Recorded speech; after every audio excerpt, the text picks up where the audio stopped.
Acabas de aterrizar en un nuevo episodio de Battles and Bottles, ciberseguridad entre viñedos. Hoy tenemos en nuestras manos a Guillermo Llorente, director corporativo de una de las mayores aseguradoras del mundo, Mapfre. Bienvenidos a la Ribera del Duero, empezamos el viaje.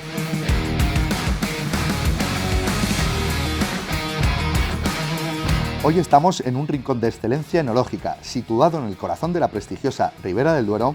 Nos encontramos en Alma Carrovejas, un reflejo de la pasión, la tradición y la modernidad que convergen en cada gota de sus vinos. Junto con Guillermo Llorente, director corporativo de seguridad de Mapfre, recorreremos este viaje por la excelencia. Guillermo se incorporó en 2006 a Mapfre y es a día de hoy el máximo responsable de todas las áreas de seguridad a nivel global. Todo un terremoto del sector de la ciber. Guillermo ha sido distinguido recientemente con el premio Talento e Innovación, dos conceptos que lo vinculan con el escenario enológico. La innovación, que siempre ha sido un principio y seña de identidad de Alma de Carrovejas, y el talento, donde el trabajo duro de todo su personal consigue que disfrutéis de la calidad de su vino en cada una de sus botellas. Como siempre, mi mayor objetivo es que nuestros invitados se relajen y disfruten de la experiencia. Hoy con Mapfre eso está asegurado.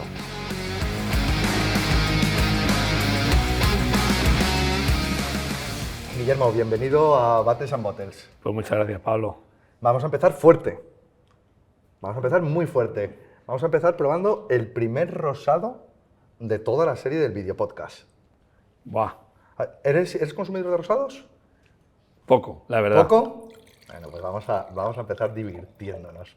Este rosado 1076 es un proyecto singular dentro del grupo Alma, que de lo que trata es de recuperar viñedos extraordinarios y ancestrales, ¿vale? Y antes de contarte más, Como mínimo suena bien. vamos a probarlo. En 1076, aparte del viñedo, hay otra cosa que a mí me llama mucho la atención, que es el mimo que ponen en la elaboración. Un rosado probablemente sea de los vinos más complicados de hacer. Siempre pensamos que el tinto es el complicado. El rosado es extremadamente complicado. Y tienes que hacer las políticas con muchísimo mimo. Como decir seguridad. Ahí está. De hecho, vosotros dais servicio a 7 millones de españoles. Algunos más, pero... Algunos bueno, más de 7 millones, ¿no?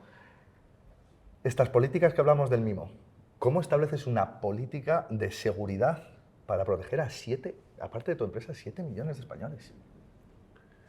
Bueno, nosotros realmente protegemos las dos cosas fundamentales de Mapfre, ¿no? El compromiso del servicio con los clientes, con esos 7 millones, que es irrenunciable, es decir, no podemos fallarles.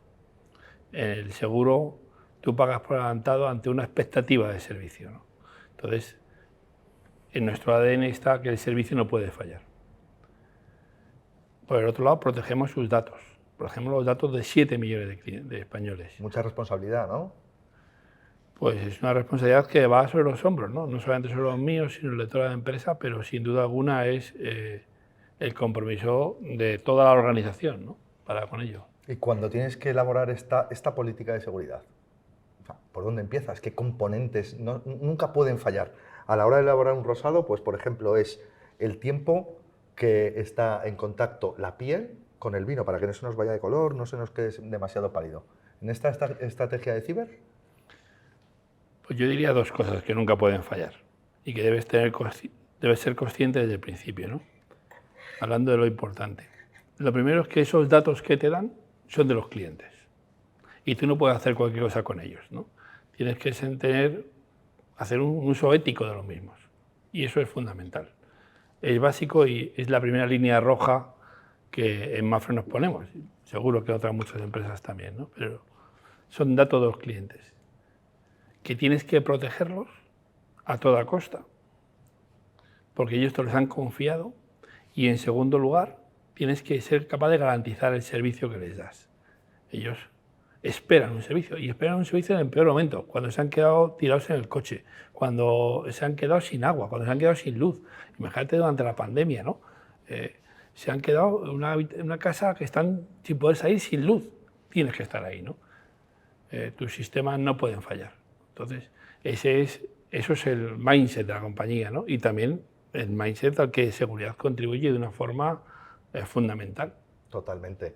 De hecho, había una persona que tú también conoces en el sector, Enrique Polanco, Oh, un buen amigo mío. era, sí, que siempre decía una cosa, que era que la ciberseguridad y la seguridad física tenían que converger. Y es algo que ha costado mucho y si él te estuviese viendo ahora mismo, tú has conseguido uno de los grandes sueños que tenía Enrique Polanco. ¿Tiene sentido realmente o no? Posiblemente no sea objetivo, ¿no? ¿Qué te voy a decir yo? Te dirán algunos, ¿no? Pero es que el problema no está en cómo, en qué hago, ¿no? El foco hay que ponerlo en el cliente y el cliente es el que nos da el dato. El foco es el vino. ¿Cómo sale el vino? Bueno, ¿no? Si hago encaje otra vendimia, si utilizo vino de pago, si utilizo roble, si utilizo... Lo importante es cómo está el vino, ¿no? Lo importante es cómo protejo el dato. Al cliente, a ti, no te importa si me han robado tus datos porque ha habido alguien con una pistola y ha entrado, porque ha habido un hacker que ha hecho lo que sea, porque ha habido alguien que a un tercero le ha puesto un micrófono o que le ha comprado mediante o le ha extorsionado, ¿no? O se ha quemado el edificio. El cliente lo que tiene es que proteger sus datos y no le importa por dónde estén atacando. Tu activo a proteger es el dato, tu activo a proteger es el servicio. ¿Cómo vas a fragmentar la seguridad del mismo cuando el que te ataca por todos lados? A mí particularmente se me hace difícil entenderlo, ¿no? Y creo que no hay modo más eficiente que este. Pues tenía razón Enrique, entonces. Yo estoy convencido que sí. Yo también. Vamos a probar el segundo vino. ¿Qué te parece? Este rosado especialmente, vas a ver que cuando coge unos grados va a estar aún más rico. Te lo aseguro, ¿eh? Ahora lo vamos a probar luego. Vamos a ir a este vino, Pago de Carrabejas. Buah, ¿Te suena? mucho. Te Buah, cuesta describirlo, ¿no? buenísimo. Buenísimo. Es muy fácil hacerlo. La verdad es que sí que es fácil hacerlo. Tú sabes que el grupo Alma, de hecho hemos probado un vino, vamos a probar otro y vamos a probar más. Y luego a lo mejor, fuera de las cámaras, probamos algún vinito más, ¿vale? Wow.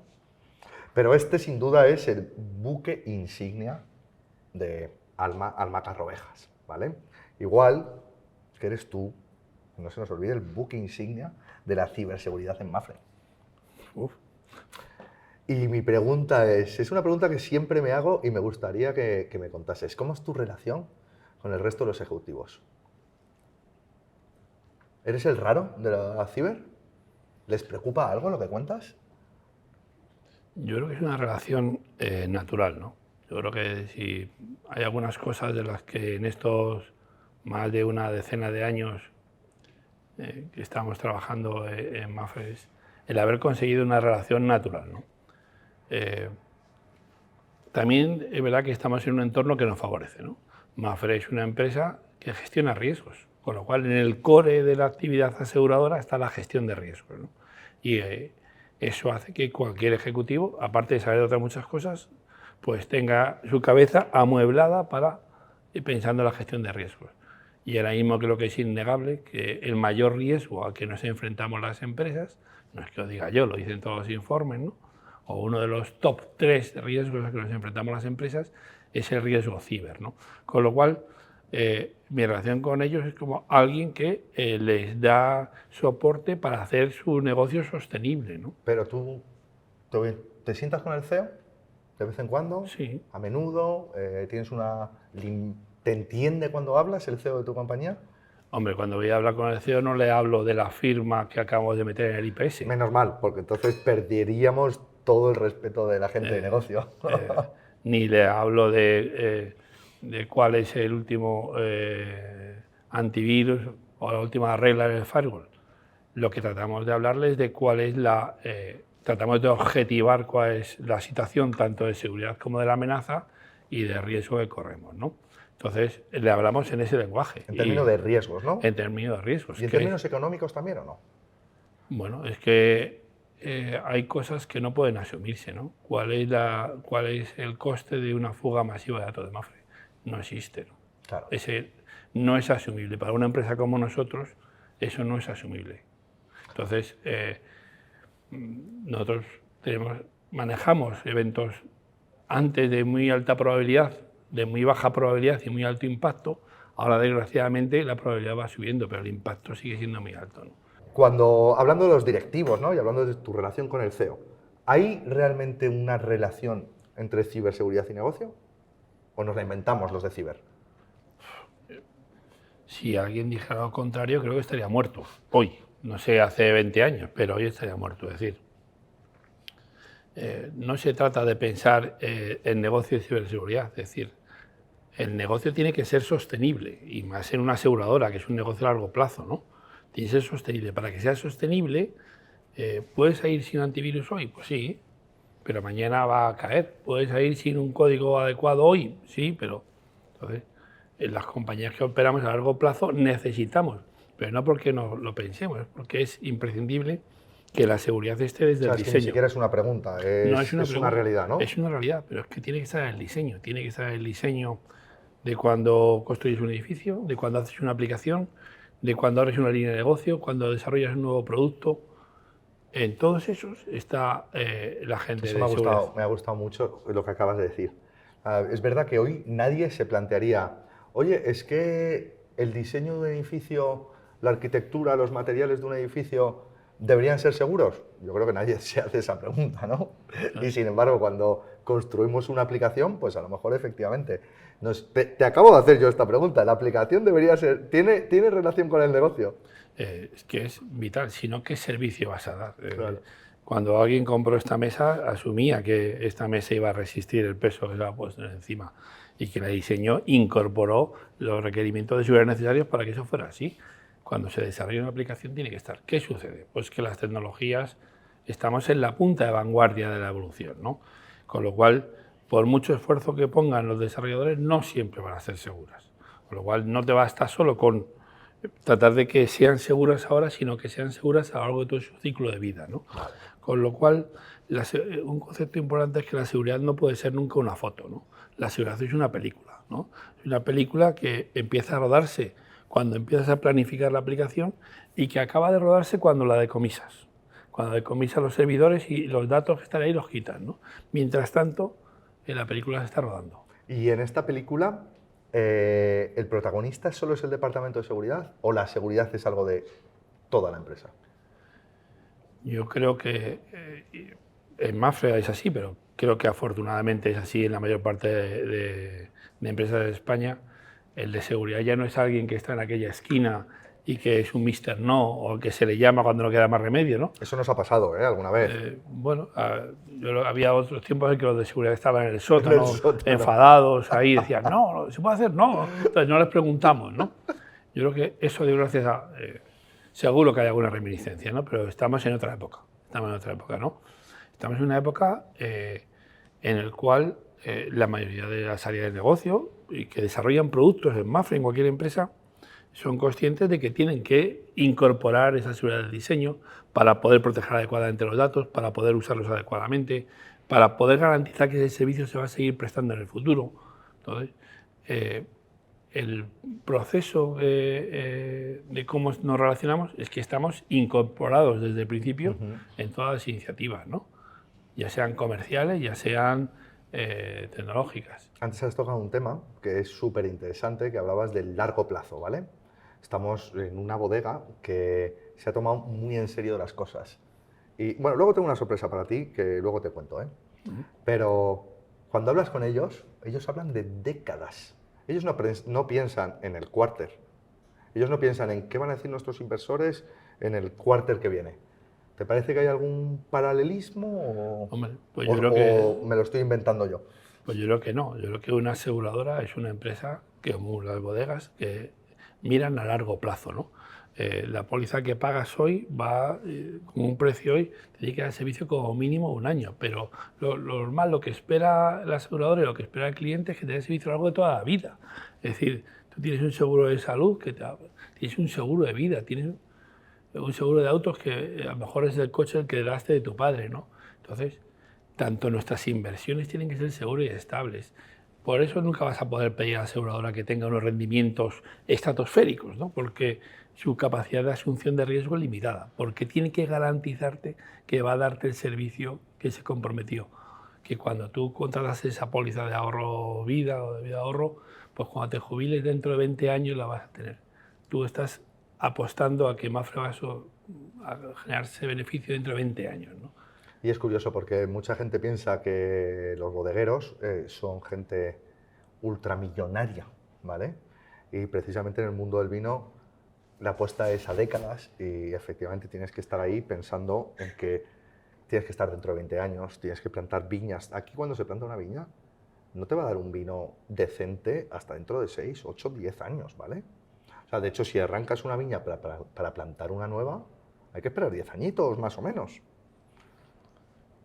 Son situaciones similares, ¿no? Sí. Es decir, tú estás comprando un seguro de decesos o un seguro de vida ahorro que te lo vas a poner en funcionamiento, si Dios quiere, 30, 40, 50 años, con una compañía hoy. Es decir, y la compañía debe transmitirte la seguridad de que somos tan fiables, somos tan robustos, somos tan serios haciendo lo que hacemos, que dentro de 50 años vamos a estar ahí para pagarte lo que tú nos has pagado hoy, ¿no? A devolverte el servicio que tú nos has contratado hoy, ¿no? Guillermo, te voy a sorprender ahora otra vez. ¿Me dejas? Pues vamos a probar el vino. Vete probando, sigue con Carrovejas y es curioso y te va a sorprender porque vamos a terminar con un blanco, después de un tinto. ¿Qué te parece? Vamos a probar ahora un vino blanco. ¿Qué te parece? Extraño después del tinto. Después del tinto, ¿no? No lo pruebes aún, déjame. Vamos a probar Emilio Rojo. Este para mí, bueno, antes de probarlo y antes de nada, lo que quiero dar las gracias otra vez más, y aquí especialmente a Alma Carrovejas y a Pedro especialmente, porque nos han dejado probar este vino, que es una producción extremadamente pequeña, y nos vamos a ir a un Ribeiro. Vamos a ir a Ribeiro después de las dos potencias que te he enseñado, ¿vale? Este vino no quiero contarte nada aún. Quiero que lo pruebes primero. Quiero que lo pruebes. Bueno, se agotan los adjetivos. Esta botella, no sé si te voy a servir más vino porque creo que me la voy a llevar a casa. Para mí, sin que me vea Pedro. Bueno, el invitado soy yo. Tienes razón. Aquí, en Emilio Rojo, se recuperó el arte de hacer la vendimia de verdad, el arte de hacer vinos auténticos, el arte de viñedos complicadísimos. Y ellos han recuperado los viejos artes, ¿vale? Tanto de la vendimia, tanto de cómo se hacía el vino ahí. Y hay un viejo arte que es el de concienciar. Veo que me pones una carita. ¿Es difícil concienciar dentro de Mapfre? Concienciar es, hay que entender que cada área, cada persona de una organización tiene sus propios objetivos, ¿no? Tiene unos objetivos que se le marcan para que ese área específica pues los cumpla, ¿no? Y a nosotros nos toca decirles que tienen que ser capaces de hacerlo de una determinada manera, ¿no? Porque caso contrario asumimos riesgos. Como te decía antes, yo creo que tenemos una cierta ventaja, ¿no? Es una empresa que entiende de riesgos y que gestiona riesgos y que lo que sabe es de eso, ¿no? Y ahí tenemos una ventaja sobre otros compañeros que están en otras compañías que no. Con lo cual, cuando tú hablas de riesgos, tu lenguaje es claramente entendible, ¿no? A su vez, por suerte o por desgracia, Mapfre sufrió en el 2020 un ciberataque que fue público y lo transmitimos y lo comunicamos así al mundo, ¿no? Que fue muy duro, ¿no? Con lo cual, si había algo que no teníamos conseguido en concienciación, pues fue la mejor forma de conseguirlo, ¿no? Ahora mismo no es mi problema, ¿no? No es mi problema en el sentido de que... No está dentro, no te aprieta el zapato. No me aprieta el La zapato y concienciación. toda la compañía está claramente concienciada. Vale. Eso no quiere decir que Es tengamos más que seguir fácil trabajando. concienciarse después de un ciberataque, ¿eh? Es verdad, ¿no? Pero también tengo que decir, en honor a ellos, que si conseguimos responder es porque los hemos concienciado antes, ¿no? Eso es verdad. Y de hecho, sois bastante caso de éxito en la respuesta. Porque es verdad que a ver, y eso es así, la ciberseguridad 100% no existe. Y eso es obvio. Y yo creo que es muy importante trabajar en esta respuesta. Hay una entrevista tuya donde hablas de que el éxito después del ciberataque fue que respondisteis de una forma temprana y coordinada, ¿no? Pues yo creo que el éxito radicó en que fuimos capaces de dar una respuesta temprana. Hay que entender o hay que recordar que aquel ciberataque sucede un viernes 14 de agosto por la noche. Hombre, a ver, los malos no atacan un lunes a las 9 de la mañana, ¿no? Efectivamente, ¿no? Y sobre todo unos que van. Pero encima del día previo al día de mayor tráfico en España. Mapfre, la aseguradora líder del mercado en España, tiene un 20% aproximadamente de cuota de mercado, con lo cual el día que más vehículos iban a requerir nuestros servicios, ¿no? Y vuelvo al anterior, ¿no? Al compromiso que no puedes fallar, ¿no? Pasó esa noche y al día siguiente todos aquellos clientes de Mapfre que tuvieron un siniestro, aunque con menor calidad de la acostumbrada, fueron atendidos, ¿no? Por la noche la tabla de pendientes era cero, ¿no? El ser capaz de mantener ese servicio fue porque había, evidentemente, unas preparaciones previas, ¿no? Habíamos trabajado, no hay plan de continuidad de negocio, por mucho que la gente piense, ¿no? Que pueda decir, voy a pensar en un plan de continuidad de negocio que aborde una situación que sea una pandemia absoluta, y en medio de la pandemia, con todos los equipos conectados, por la noche del viernes del día anterior, te lanza un ciberataque que te deja tumbado. Escúchame, ¿no tenías pensada una pandemia y un 14 de agosto un ciberataque? Pues no había llegado a eso. El caso es que no hay, si alguien piensa que va a acudir a un manual que va a dar respuesta, esa respuesta no existe, porque el número de situaciones es impensable, porque nadie podía haber pensado eso, ¿no? Lo que existe es la preparación, el sistema de gestión y una organización que confía en que te da en ese momento la pelota para que lances el penalti o para que la juegues, ¿no? Y esa confianza y ese sistema tiene que estar encardinado antes. Tienes que haber dibujado un sistema y tienes que haber ganado lo que para mí es palabra clave, que es la confianza. Tenía una pregunta preparada, pero no sé si te la voy a hacer, pero bueno, vamos a ver. Mira, hay una cosa de Emilio Rojo. Emilio Rojo no es solo el nombre de la marca, es el nombre del viticultor que estuvo trabajando esta bodega, que de hecho, cuando Alma acogió este proyecto dentro del grupo, Emilio continuó bastante tiempo con ellos también para compartir cómo entendía él el viñedo y cómo entendía él hacer este vino, ¿vale? Y hay una anécdota suya que es la leche, que es cuando le preguntaban cómo empezó con este vino, él dormía por las noches. Él siempre cuenta que a las 4 de la mañana se iba al viñedo y dormía, acompañaba las fermentaciones y estaba durmiendo acompañando, ¿no?, las fermentaciones de este vino. Y te iba a preguntar qué anécdota te ha hecho no dormir por las noches, pero aparte del 2020, ¿hay alguna otra? Bueno, yo creo que cuando dormir por la noche yo duermo bien. A Dios gracias, duermo pocas ¿Alguna horas. llamada has tenido a la 1, 2, 3 de la mañana? ¿Alguna vez? Sí, he tenido una, ¿no? Una curiosa del centro de control que me llama a las 2 o 3 de la mañana, ¿no? Para decirme, lo típico, ¿no? Oye, perdona que te moleste, pero ¿eres tú? Y el pobre operador me llama y dice, ¿eres tú? Digo, claro que soy yo, pero ¿quién? No, Guillermo. Digo, sí, soy yo. Dice, es que nos está llamando, pero tú me estás llamando. Digo, no, me estás llamando tú a mí. Todo esto, esta conversación, poneros en imagen, 2:30, 3 de la mañana, en una cama con tu mujer al lado, y alguien dice, pero tú me estás llamando. Digo, no, me estás llamando tú a mí, ¿no? Y es que habían llamado a alguien, pues un malo, evidentemente, suplantando mi identidad, ¿no? Y claro, tenían que chequear lo que les estaba pidiendo y entonces me estaba llamando, ¿no? Y la conversación fue absolutamente kafkiana, ¿no?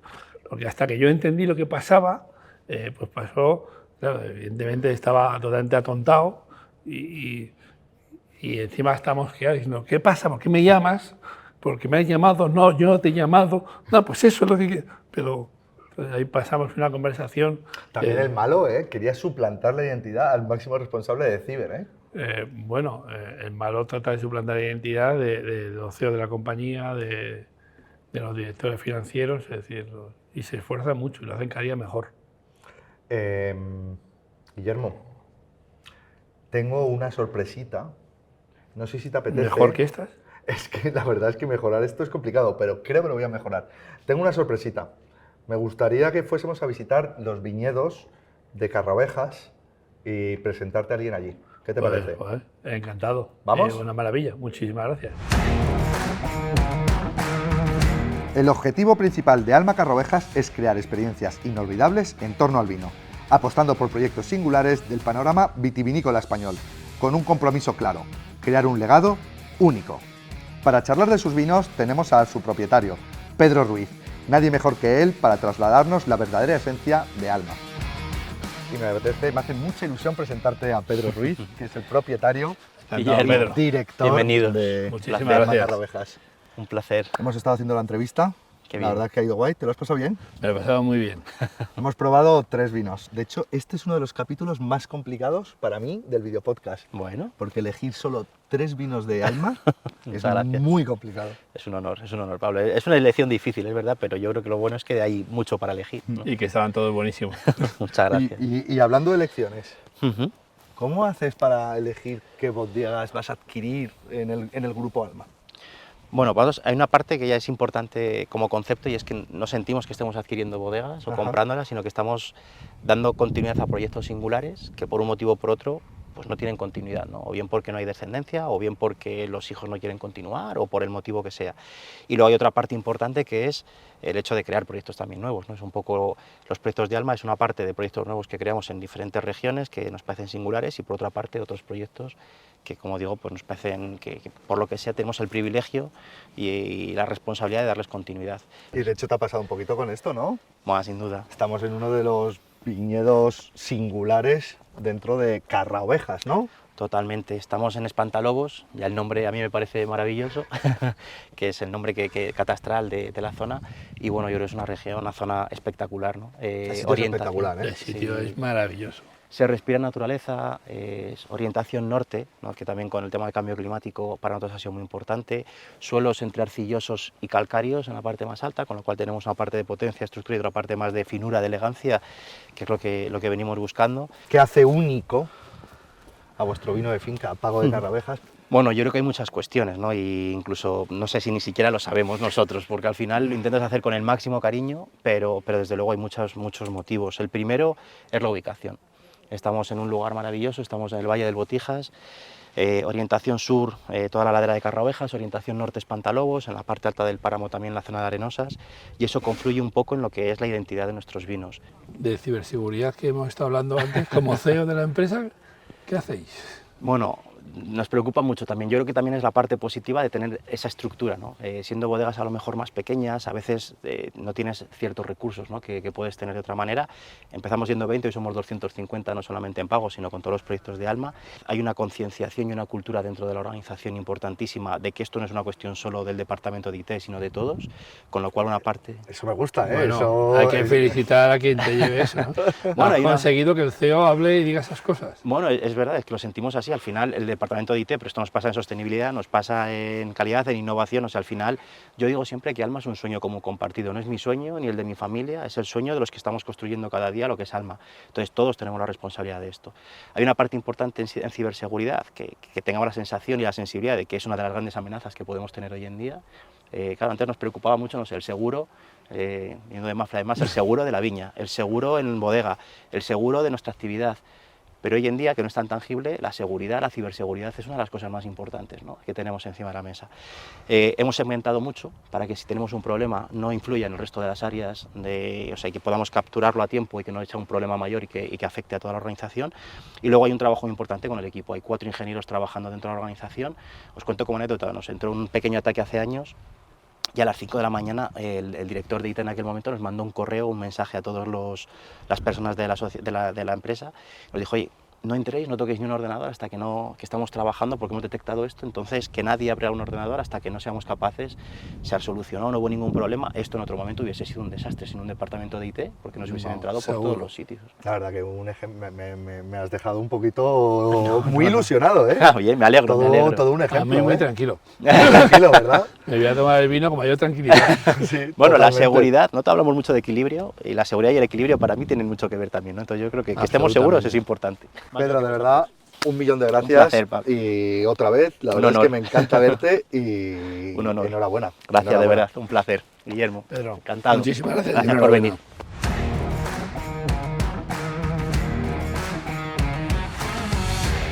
Guillermo, vamos con una batería de preguntas y tienes que ser concreto, ¿vale? Conciso y rápido. Vamos. ¿Cuál es tu mayor éxito profesional? Sin lugar a dudas, mi equipo. Destaca una cualidad tuya en el trabajo. La serenidad de las crisis. Un hobby. Estar con mis amigos. Un lugar para desconectar. Novales. Una canción. Mediterráneo. Una película o serie. Los puentes de Madison. Un deporte. Baloncesto. Una ciudad. Madrid, sin duda. Tu comida favorita. Huevos fritos con patatas. ¿Y con qué la maridarías? Con pago de Carrovejas. Y dime, un vinito que tengas por ahí guardado para una ocasión especial. Un Magnum de Tondonia con una etiqueta que alguien me regaló por una fecha especial. Guillermo, muchísimas gracias y muchísimos éxitos. Muchísimas gracias a vosotros por la invitación. Ha sido un placer. Qué gustazo escuchar al CEO de una bodega tan importante como Alma de Carrovejas decir que la ciberseguridad tiene que ser cosa de toda la compañía. Debe ser que algo estamos haciendo bien. Como comentaba Guillermo, para definir una buena estrategia de ciberseguridad hay dos puntos principales: la protección de los datos del cliente y la continuidad del servicio. Hay que poner foco en el cliente. Para que un negocio sea sostenible es imprescindible incluir la seguridad desde el diseño, porque igual que nadie se plantea si la estructura o los materiales de un edificio deben ser seguros, nadie debería plantearse la importancia de la ciberseguridad de los activos digitales de su compañía.